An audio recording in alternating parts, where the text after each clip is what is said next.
বাংলাদেশ মুসলমানের দেশ। আসতে কয়ে মানুষের জন্য না শুনে দেশটা কার দেশ? আমি শুধু একটি কথা আপনাদের সামনে বলতে চাই, ইংরেজ পরে 20 বছর এই দেশে শাসন করেছেন।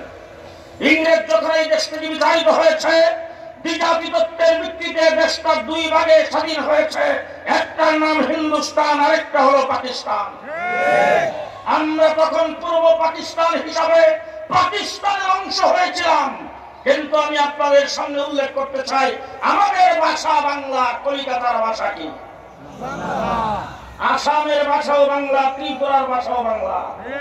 ত্রিপুরা তখন হিন্দুস্তানের অংশ, আসাম হিন্দুস্তানের অংশ। কলিকাতা বাংলা ভাষাভাষী বাঙালি হওয়ার পরও হিন্দুস্তানের অংশ।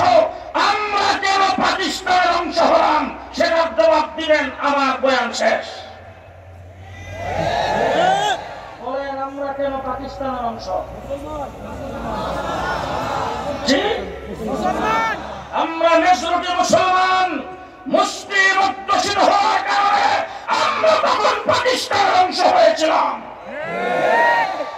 আজকে একটু তাকায় দেখেন কাশ্মীরের দিকে। 70-72 বছর যাবৎ স্বাধীনতা আন্দোলন করে, 70 বছরেও তারা স্বাধীনতা অর্জন করতে পারে নাই। 40 বছর যাবৎ আসাম স্বাধীনতা আন্দোলন করছেন, স্বাধীনতা অর্জন করতে পারে নাই। ত্রিপুরা স্বাধীনতা আন্দোলন করছেন 40 বছর, তারা স্বাধীনতা অর্জন করতে পারে নাই।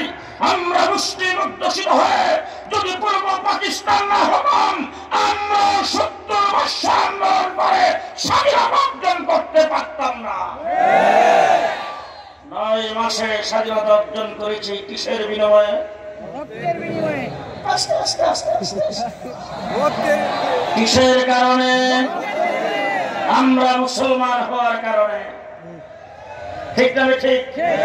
9 মাস আন্দোলন করে যখন আমরা স্বাধীনতা অর্জন করেছি, এরপর থেকে আজকে 54 বছর ভারত আমাদের পেছনে লেগেছেন।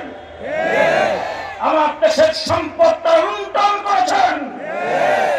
বিজয় দিবসে মিস্টার মোদি একটি বার্তা দিয়েছেন, সেই বার্তায় বলেছেন এটা নাকি তাদের বিজয়।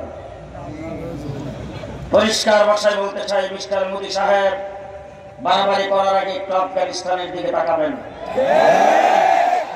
বিশ্বের সবচেয়ে বড় পরাশক্তিকে আফগানিস্তান থেকে এইভাবে বিদায় করে দিয়েছে। আপনাকে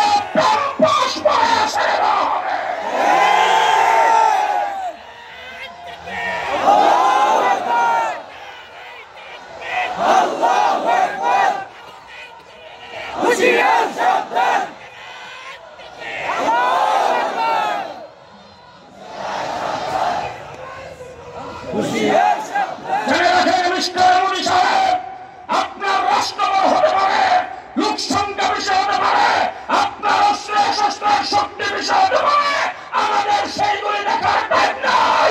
আমরা মুসলমান, মুসলমান হিসাবে আমাদের সেইগুলি হিসাব করার সময় নাই। পরিষ্কার ভাষায় বলছি, আপনারা আমাদেরকে সহযোগিতা করেছেন স্বাধীনতা যুদ্ধে, আপনাদেরকে ধন্যবাদ জানাই। তবে স্বাধীনতার পরে পাকিস্তানিরা যে সমস্ত জিনিস আমাদের দেশে ফেলে গিয়েছিল সব লুণ্ঠন করে নিয়েছেন।